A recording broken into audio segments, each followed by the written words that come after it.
gloria a Jerusalén. Jesús el Rey entra en gloria a Jerusalén. Capítulo 1 de Mateo, vamos a leer los versos 1 al 11, como está escrito. Y dice: cuando se acercaron a Jerusalén y vinieron a Betfagé, al monte de los olivos, Jesús envió 2 discípulos, diciendo: id a la aldea que está enfrente de vosotros, y luego que hallareis una asna atada y un pollino con ella, desatadla y traédmelos. Y si alguien os dijere algo, decid: el Señor los necesita, y luego los enviará.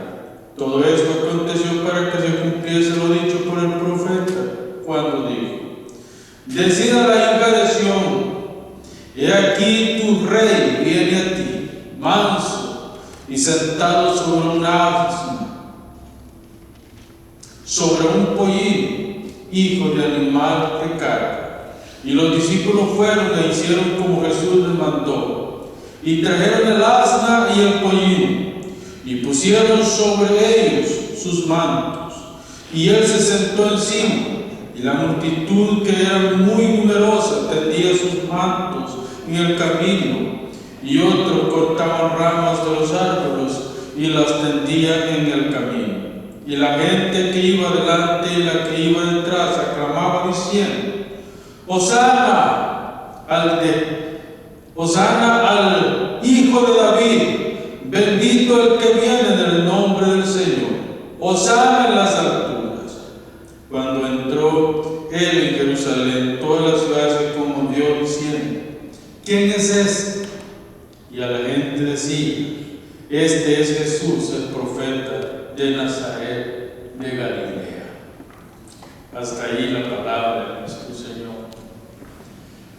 Iglesia amada del Señor Jesucristo, cuando nosotros pensamos en esta entrada de Dios, de Jesús a Jerusalén, nosotros podemos imaginarnos en el gran día del Señor, el último día. En esta ocasión, el Señor Jesús entra a Jerusalén como príncipe de paz.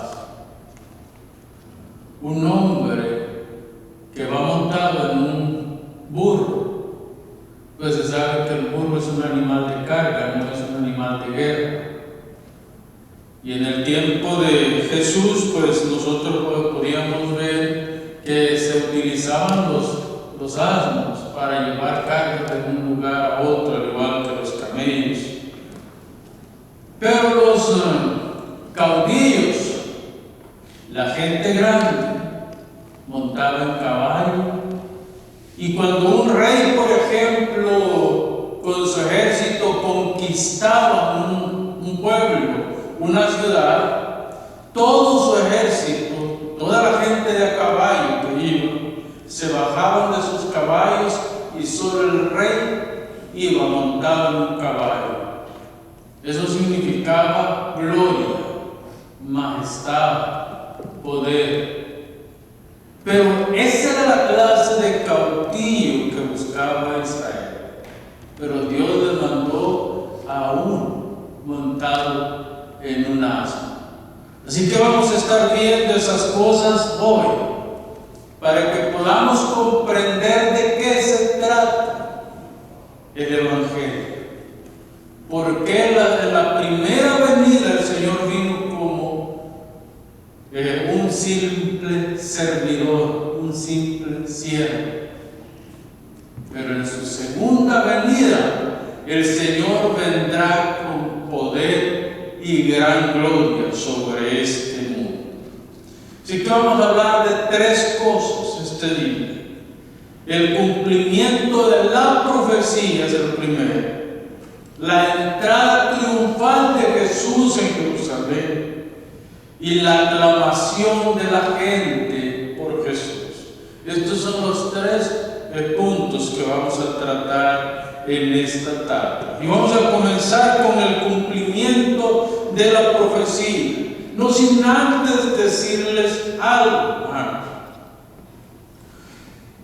Se recuerda en la historia, nosotros hemos visto hombres como Napoleón, hemos visto hombres como Calígula, hemos visto hombres como Hernán Cortés, que entraron a la Ciudad de México, que por supuesto entonces no se conocía como la Ciudad de México, sino que se conocía como Tenochtitlán, una ciudad hermosa, rodeada de aguas, de ríos, de lagos. Y Hernán Cortés dijo: si logramos conquistar esta ciudad, es pan comido conquistar todo el imperio azteca. Recuérdense que la capital del imperio azteca estaba en Tenochtitlán. Ahí estaba la capital del imperio azteca. Así que si ellos conquistaban esta ciudad, era fácil conquistar el resto del imperio. Y en 1519, ayudado por muchos caudillos nativos, Hernán Cortés entró. De hecho, según la historia, fue el 8 de noviembre de 1519 que Hernán Cortés entra en esta ciudad y derrota al emperador de esta ciudad. Y de ahí para allá es esto. Fue fácil la conquista de México, lo que hoy se conoce como México. Ahora, ni aún con toda la gloria que rodeaba a Hernán Cortés, podemos compararlo con la gloria que rodeaba a Cristo. Las multitudes aclamaban, ovacionaban al Señor con las palabras: Hosana, Hosana, bendito al Hijo de David. Y volvían a decir: Hosana, Hosana al que viene en el nombre del Señor. Ahora piensen por un momento ustedes el celo, la congoja de los líderes de Israel al escuchar esta ovación por el Señor. ¿Quién de ellos recibía esta clase de reconocimiento? Ninguno recibía esta clase de reconocimiento. Entonces ellos estaban muriendo por dentro de celos al escuchar cómo la gente aclamaba a Jesús. Y ese día tomaron la decisión de matar al Señor. Dijeron: es necesario que éste muera, porque si no los romanos van a venir y nos van a invadir. Hermanos, Jesús es el Rey de Gloria, quien ha conquistado todo para la gloria de Dios y el beneficio de los hijos de Dios. Así que nosotros podemos estar conscientes en esta tarde de que el domingo de Ramos no es cualquier domingo, sino que es el primer día de la última semana del Señor. Es el primer día de la semana y el primer día que se estaba y el reloj iba en retroceso. Faltaban solamente días para que el Señor fuera a la cruz, para que el Señor fuera crucificado. La misma gente que está gritando Hosana, Hosana al Hijo de David, que viene en el nombre del Señor, esa misma gente es que 4 días más tarde, de hecho el día viernes por la mañana, están gritándole a Pilato: crucifícale, crucifícale. Ahora déjenme, me voy a detener un momento para explicar por qué ese cambio tan drástico en la mente de esta gente. Primero, hermanos, debemos de entender el contexto. Israel esperaba a un gran líder.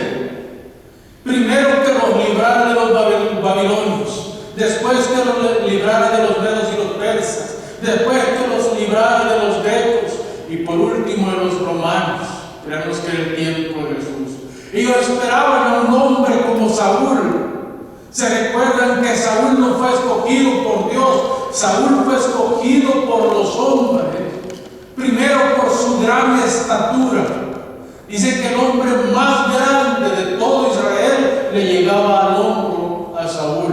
O sea, era un hombre de una estatura inmensa, pero además de eso, era un hombre hermosísimamente bello. Es decir, era un hombre hermoso como para que fuera el rey de Israel.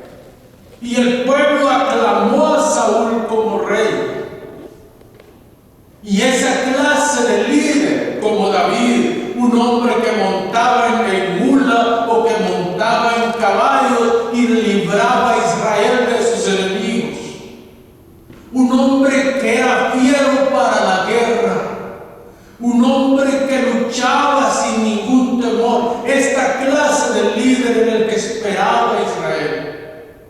Y Dios le da a un hombre montado en un pollino, ni siquiera un burro que ya había sido amaestrado, sino un animal salvaje que tenía que ser amaestrado todavía.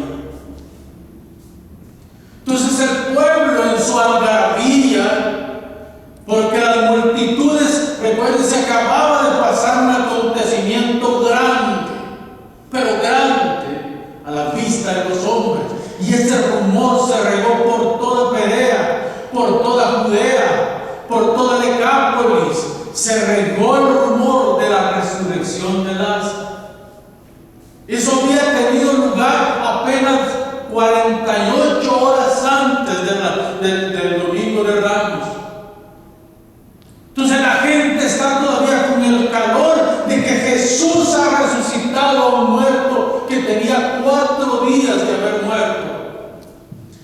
Y esto se regó por todo lado. Este es el Mesías, porque solamente un hombre usado por Dios puede hacer un milagro de esta magnitud. El problema fue cuando vieron que Jesús no era el caudillo que ellos esperaban, no era aquel que los iba a liderar para derrotar a los romanos, no era aquel hombre que venía para salvar a Israel en la mente de ellos. Además, instigados por los líderes religiosos de la época, instigados por los fariseos, saduceos, por los herodianos y por toda la curia política de Jerusalén, ellos empezaron a gritar: ¡danos a Barrabás! ¡Danos a Barrabás! ¿Quién era Barrabás? Barrabás es muy posible que haya sido uno de la guerrilla de los macabeos. Una guerrilla que en el tiempo de Jesús su fin era la liberación de los romanos, liberar a Israel del imperio romano. Y hacían incursiones y asesinaban gente y robaban. Este Barrabás era un ladrón, era un asesino, era una de lo peor de la sociedad. Y estaba determinado que iba a ser crucificado por el imperio romano. Pilato, en una maniobra política, vino y fue y sacó a Jesús y sacó a Barrabás. Y lo presentó ante la multitud creyendo que iban a pedir a Jesús, iban a pedir que crucificaran a Barrabás, pero las cosas se salieron de control. Y los líderes religiosos instigaron a la turba y le dijeron: pidamos a Barrabás. Entonces Pilato, al ver lo que estaba sucediendo, les dice: ¿y qué hago con su rey? Y fue cuando ellos gritaron: crucifícale, crucifícale. Es decir, hermanos, Jesús tenía toda la razón cuando dijo: ustedes me siguen porque les doy libertad.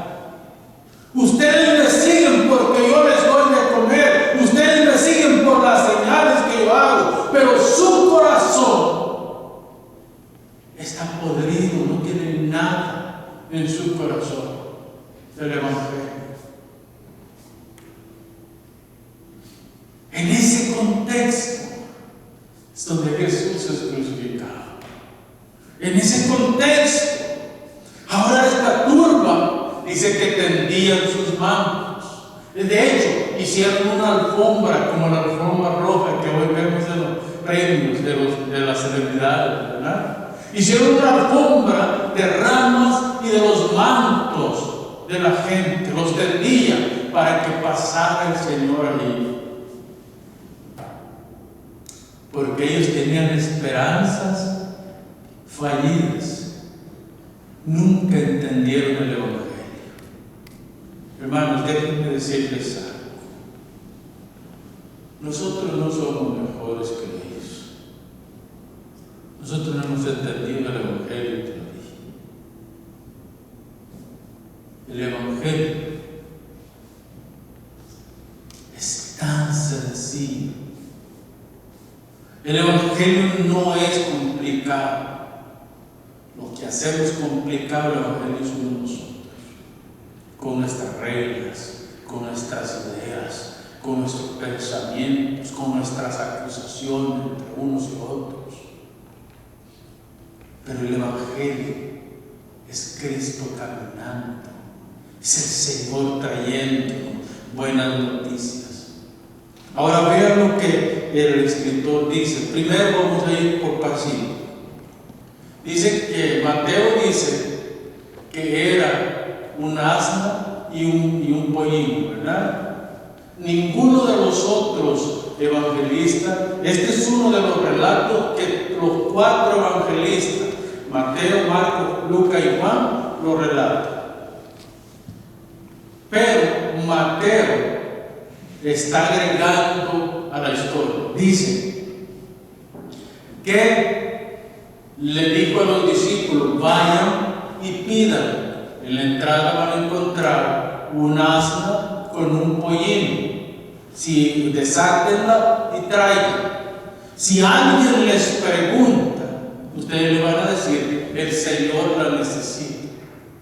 Van los discípulos, hacen caso, son 2 discípulos, los 4 evangelistas concuerdan que son 2 discípulos los que van, no dicen quiénes fueron, solo dicen que eran 2 discípulos del Señor, posiblemente el círculo más cercano al Señor.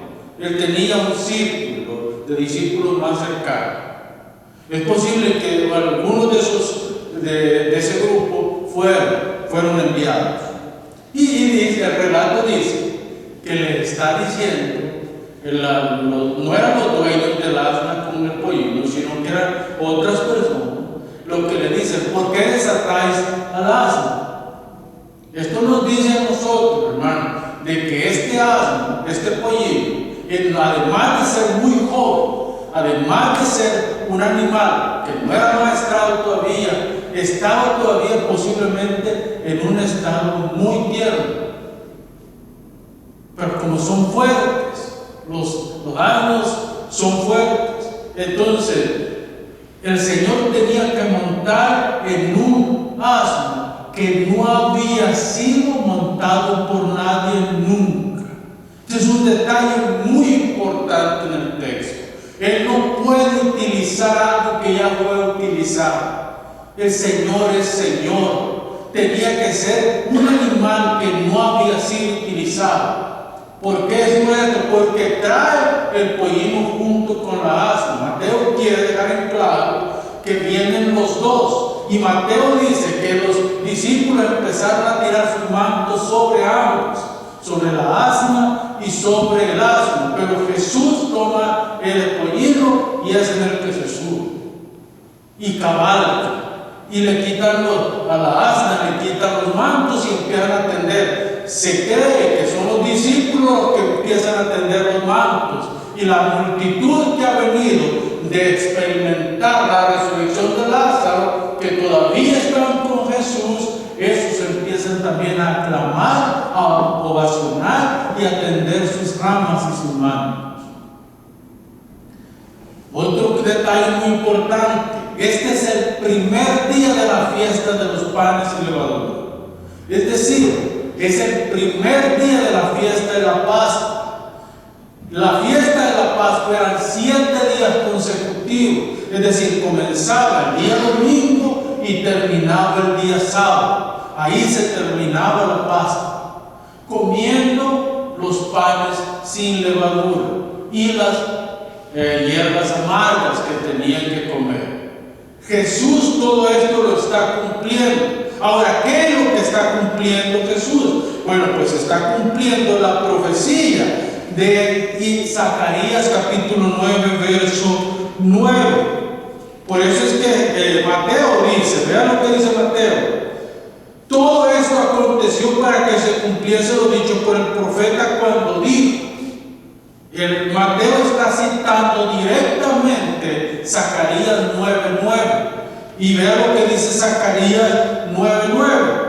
Alégrate mucho, hija de Sión, da voces de júbilo, hija de Jerusalén. He aquí tu rey vendrá a ti, justo y salvador, humilde y cabalgando sobre un asno, sobre un pollino, hijo de asno. Vea lo que dice Mateo: decir a la hija de Sión, he aquí tu rey viene a ti, manso y sentado sobre un asno, sobre un pollino, hijo de animal de carga. Es decir, humilde, manso, es la representación de un príncipe de paz. En esta ocasión, Jesús ha venido como príncipe de paz. ¿En dónde encontramos nosotros esta otra profecía? Recuerden que estamos viendo la profecía cumplida. Isaías capítulo 9. Nosotros encontramos en Isaías capítulo 9, donde se especifica que Jesús también sería un príncipe de paz, hermanos. Que veis a la palabra de Dios, ¿no es cierto? Porque la palabra de Dios es la que nos enseña a nosotros.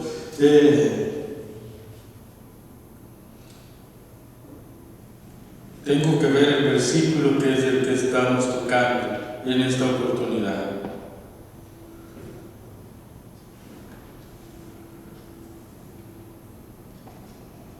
Es Isaías 9:6, hermano, verso 6. Isaías 9:6.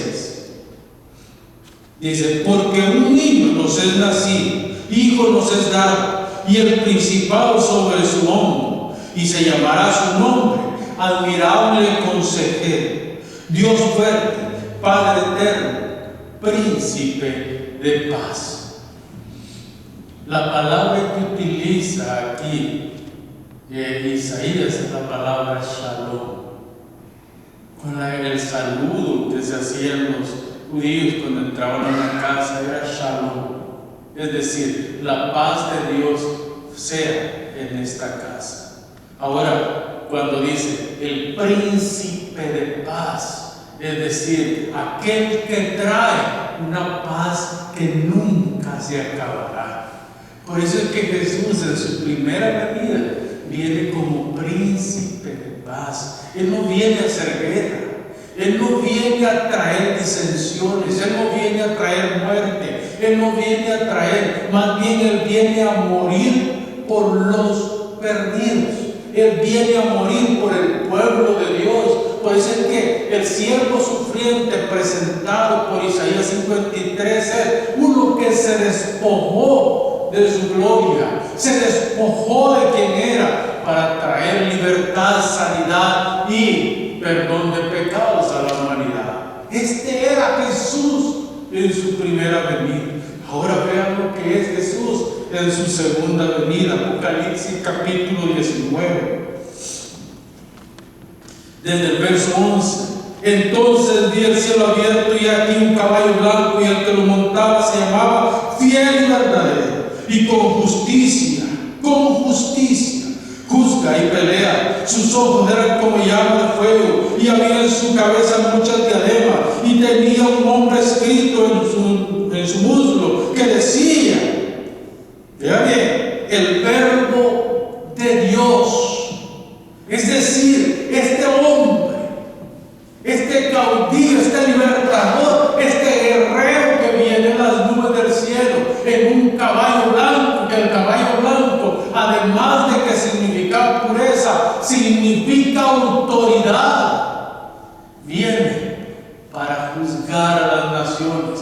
Cristo ya no viene como sacrificio. Cristo ya no viene como un simple siervo. Hoy viene con poder y gloria. Vea cómo lo presenta. Una espada sale de su boca. La palabra de juicio viene saliendo de su boca. Una corona en su cabeza. Un collar en su hombro. Y mire lo que dice el verso 16.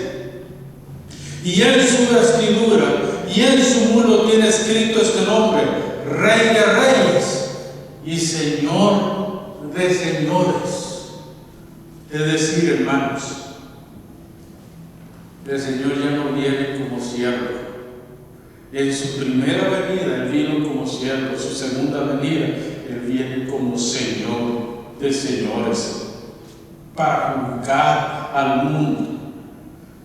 Pasamos al punto número 2, entrada triunfal de Jesús en Jerusalén. Vean lo que dice el verso 1 del capítulo 21 de Mateo.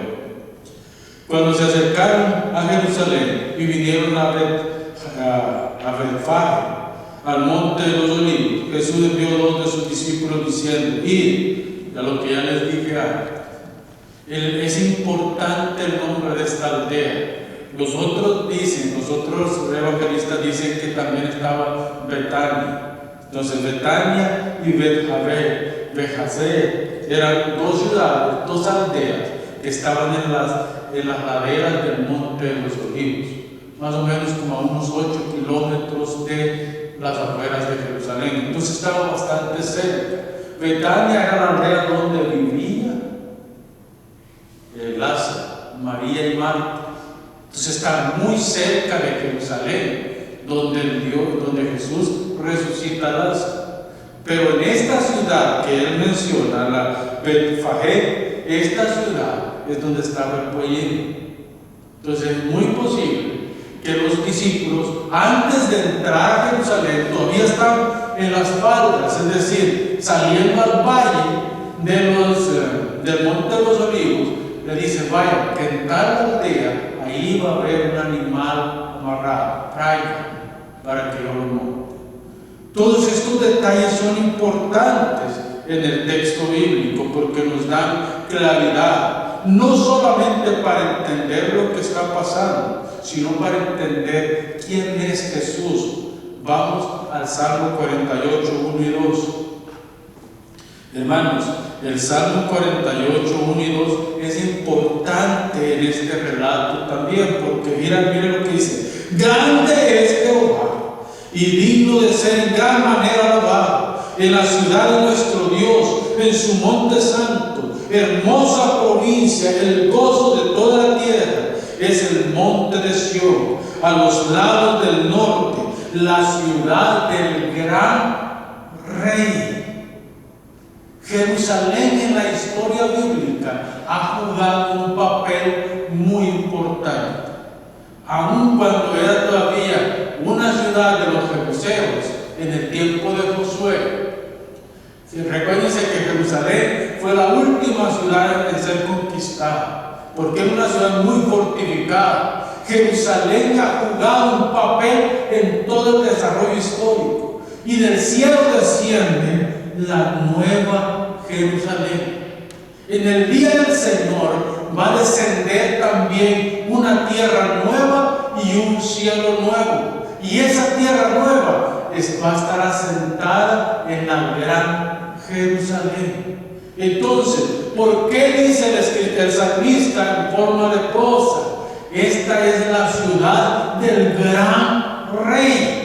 Porque no está hablando de David, no está hablando de Salomón, no está hablando de Saúl, no está hablando de los descendientes de David, sino que está hablando del descendiente de David. ¿Quién es este descendiente de David? Es Jesucristo. Él es el descendiente, el único, el que heredará un reino eterno. El que dice Nabucodonosor que vio que cayó de un monte alto una piedra, una roca, y le pegó en las patas, en los pies, en las piernas a la imagen, y la hizo añicos. Y se estableció un gran rey, un gran trono que llenó toda la tierra. Pues déjeme decir, ese es el Evangelio, el reino de Dios, que hoy se está estableciendo en toda la tierra y un día llenará todo el universo. ¿Por qué? Porque el reino de Dios, aquel reino físico que esperaban los judíos, es un reino espiritual, un reino que sana, salva, transforma y destruye pensamientos, argumentos e ideas filosóficas. Es el reino de los cielos con nosotros. Y vi un gran trono blanco y al que lo montaba, sí, un gran caballo blanco y al que lo montaba. El Señor viene pronto, ya no con paz, sino con espada, para destruir a este mundo. Hermanos, al entrar Jesús en Jerusalén, de esta manera provoca una revolución sociopolítica y religiosa. Cuando Jesús entra a Jerusalén montado en el pollino, la ciudad entera, dice la Escritura, ¿verdad?, que se conmovió. Cuando dice que se conmovió, no es que la ciudad en sí, sino la gente de la ciudad se conmovió sabiendo lo que estaba sucediendo. O sea, toda la gente, así como lo que sucedió el día de Pentecostés, exactamente sucedió este día. La gente se aglomeró, la gente se juntó para ver lo que estaba aconteciendo, porque los gritos eran tales que llegaban lejos. Hosana, Hosana al que viene en el nombre del Señor. Segundo, el Sanedrín ahora debe ejecutar su programa, ajustar su programa al plan de Dios. Hermanos, el plan de Dios siempre fue que Cristo muriera en la cruz. El plan de Dios nunca fue que Cristo fuera librado del Calvario. Todo lo contrario, el plan de Dios fue que Jesús tenía que ir al Calvario, tenía que morir. Pero tenía que ejecutarlo a él. No podía ejecutarlo Dios porque eso va en contra de la santidad de Dios. Entonces, hoy los religiosos de Israel tienen que ajustarse al plan de Dios. No Dios ajustándose al plan de ellos, no, ellos tienen que ajustarse al plan de Dios. Por eso es que Jesús provoca esta revuelta y entra a Jerusalén de esta manera, y este día dice, tiene que morir. Y solo esperaban, de ese día en adelante, solo esperaban el momento para poder echarle mano en secreto, porque tenían miedo de la multitud. Entonces querían buscar el momento para que en el momento justo lo agarraran y lo mandaban a juicio para matar. Eso exactamente fue lo que pasó. ¿Qué levantó todo esto? Las oraciones que le hacían a Jesús. Tercero, veamos las oraciones al Señor. Miren lo que dice. Y la gente que iba delante y la gente que iba detrás aclamaba diciendo: Hosana al Hijo de David. Bendito el que viene en el nombre del Señor. Hosana en las alturas. Se repite exactamente lo mismo que gritaron los ángeles. ¿Se recuerdan cuando Jesús nació?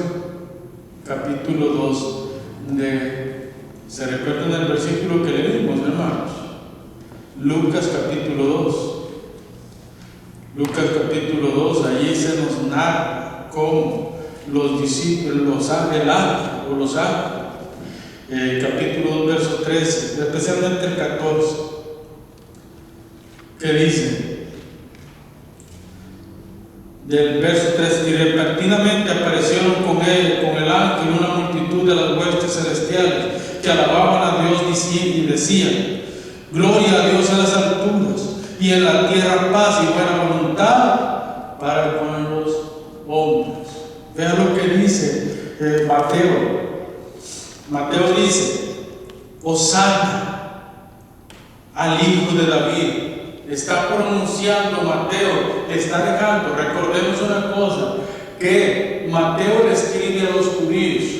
Entonces Mateo está reconociendo, le está diciendo a los judíos, este hombre que hoy ovaciona esta multitud es el Hijo de Dios, pero además es el Hijo prometido a David, el que reinaría en su reino para siempre. Es el Hijo de David, Hijo de Dios. Por eso es que Mateo quiere asegurarse de escribir lo que decía textualmente la gente. La gente decía: Hosana al Hijo de David, bendito el que viene en el nombre del Señor. Y nuevamente decía: bendito el que viene en el nombre del Señor. Hosana en las alturas. Los ángeles, los principados, las potestades estaban alegres de ver entrar el día domingo al Señor a Jerusalén, porque ellos, fíjense qué curioso, que los ángeles y los demonios reconocen a Jesús como Señor, y los humanos nos cuesta reconocerlo como Señor. Cuando un endemoniado venía a Jesús, ¿qué es lo que le decía? Jesús, Hijo de Dios Altísimo, ¿por qué has venido a atormentarnos antes de tiempo? Los demonios conocen a Jesús. ¿Por qué nos cuesta tanto a nosotros conocer a Jesús? ¿Saben por qué nos cuesta conocer a Jesús? Y estamos igualitos que los fariseos y fariseos. Porque no leemos la Biblia. Porque no escudriñamos la Biblia. Porque no abrimos las Escrituras y dejamos que las Escrituras nos hablen. Por eso es que no conocemos a Jesús. Pero si nosotros abriéramos la Biblia, nos diéramos cuenta que desde Génesis hasta Apocalipsis solo hay una historia, la historia del Hijo de Dios, la historia de redención. La multitud está gritando: Hosana, Hijo de David. ¿Por qué Jesús no detiene esta adoración? Porque Jesús hoy, el día de Ramos, el domingo de Ramos, Jesús viene a proclamarse Rey y Mesías de Israel. Entonces Jesús está reconociendo y le dice a la gente: griten con más fuerza, porque ese es quien soy yo. Soy el Hijo de Dios que ha venido del cielo para llevar el pecado de la humanidad. Hermanos, gloria a Dios en las alturas. ¿Por qué en las alturas? Porque es donde están los millones de ángeles que conocen a su Señor. La gente gritaba con mucha emoción, ¿verdad? Este es el Hijo de David. Pero vean adelantito en Mateo 27, 22, lo que dice la gente. Se han pasado muy pocos días para que la gente reaccione de esa manera. Pilato les dijo: ¿qué pues haré de Jesús llamado al Cristo? Todos le dijeron: crucifícalo, mátalo, no nos interesa lo que hagas con él, es tu decisión, pero nosotros creemos que muere. Es que Jesús no era quien ellos creían que debía ser, hermanos. Su corazón estaba entenebrecido por el pecado. Para la turba que había ovacionado a Jesús, Él no es el Mesías que ellos creían que Él, ni que Él había prometido. De un caudillo hijo de David a un impostor, esta es una mentalidad de una idea de cambiar a un charlatán, y por eso pidieron su muerte. Hermanos, termino con esto y se lo leo textualmente. desde su encarnación hasta su asunción a los cielos, Jesús proclama ser el Mesías, el Cristo, el ungido del Señor, que vino para salvar y rescatar lo que se había perdido, los hijos del pacto, los hijos de Dios. La multitud ovaciona a Jesús porque veían en él por la comida, por lo que él, por los milagros que hacía, por los prodigios que llevaba a cabo, pero nunca lo vieron por lo que en realidad era el Mesías, Hijo de Dios. Por la gracia de Dios, Jesús murió, porque en su muerte hoy nosotros podemos verlo por lo que Él es, el Hijo de Dios, que fue inmolado por nuestros pecados. A Él sea la gloria por los siglos de los siglos. Amén, hermanos. Oramos en esta hora. Padre, muchas gracias te damos, porque por tu obra, Señor, nosotros hoy somos salvos, somos dignos de entrar en tu trono, de recibir tu gloria, Señor. Gracias, Padre, por la obra del Calvario, porque en ellas tenemos salvación y vida eterna. Muchas gracias te damos en esta hora, mi Señor, en Cristo Jesús. Amén, Señor. Amén. Muy bien, hermanos, pongámonos de pie y cantamos el himno